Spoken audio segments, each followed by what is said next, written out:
Okay, I'm not blaming you. Like, I used to think butter was bad too. Like, because it's all fat, you know? But like, I think people just think fat is bad because it's like so high in calories. Like, I argue with people like all the time about fat.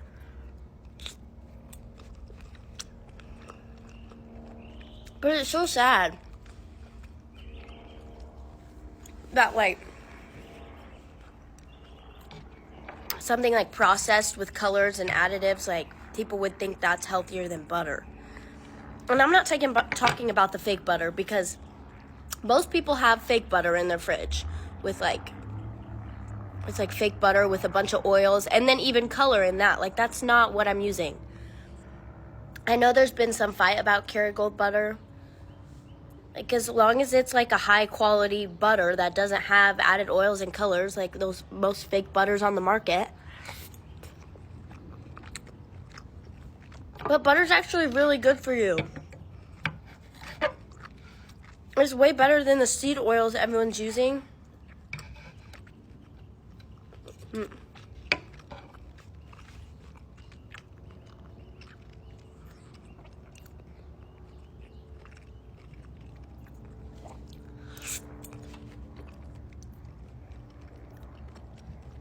Anyways, that's it. I just wish people would stop hating butter.